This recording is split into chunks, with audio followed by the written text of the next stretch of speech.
Hey guys, this is Thomas over here, nursemoneytalk.com. And in this video, I'm going to give you one of the best tips I ever got when I first started out in nursing that really helps in terms of managing the amount of times a patient you're taking care of is going to keep pressing that call light.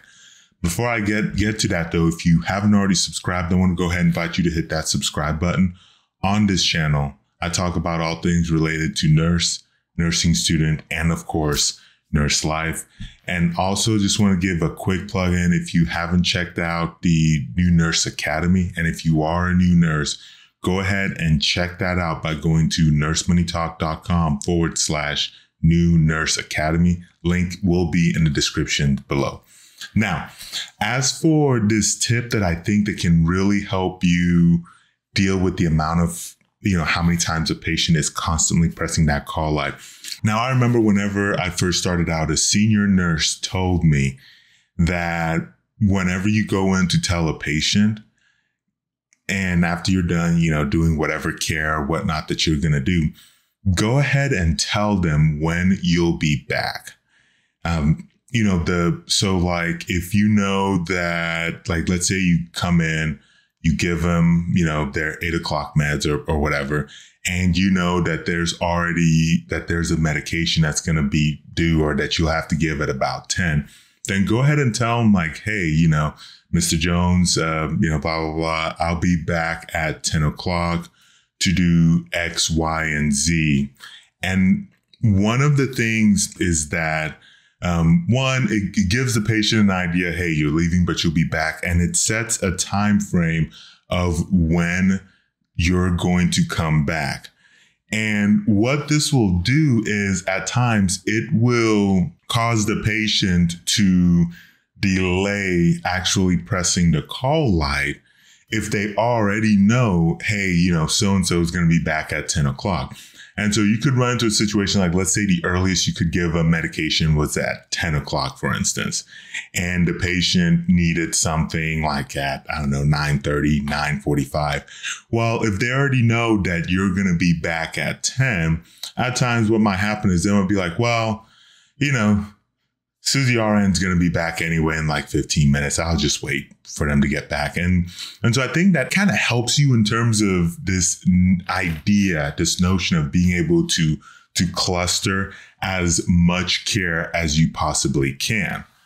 Because if you really think about it, right, why is it that, patients, will start pressing the call light? Well, obviously if they need something, if it's an emergency, obviously that's something completely different. But, they'll press it. A lot of times it's for non-emergent reasons. And it's for things that can, probably wait, 15, 20, 30 minutes or whatever the case is. This with them knowing that that you'll be back at a set period of time. Now, obviously, this doesn't take away from, from like if there's actually an emergency reason or if they actually really do need something. And, it's probably a bad idea to discourage patients from pressing the call light. And I think while I'm at it, it's important to note that this can backfire on you if you do it incorrectly, right? So one of the ways you could do this incorrectly, or the biggest way, is that the patient is told that you'll be there at 10, right? And then 10 comes through, they don't see you. 10:15, 10:30 comes through, and then they don't see you. What that starts doing is that it can start kind of setting almost like a bad precedence of, I don't know if it's strong. It probably might be really strong to say that they can't, quote unquote, trust you. But I do think that it makes your word less, what's the word? Like, it makes it less, like it's hard for them to believe, okay, you're going to be back in 15 minutes. If you don't have a track record of really keeping with what you're going to say, with when you said you'll be back. I think this can also really just kind of put you in a situation where you might feel rushed. Well, if I told them I'll be back at 10, if I, and it's getting close to 10 and you're not quite done with what you're doing, there might be a feeling of kind of being rushed there.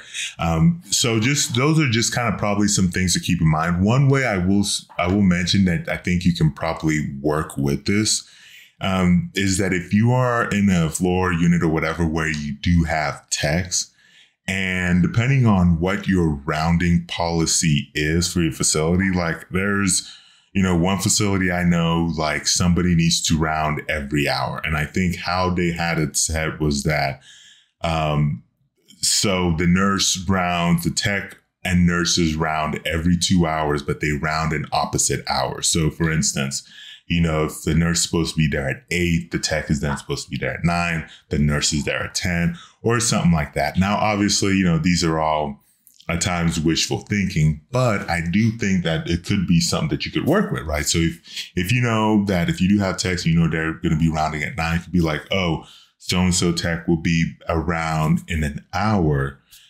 Just kind of give you a heads up. But is there anything else that I can take care of right now?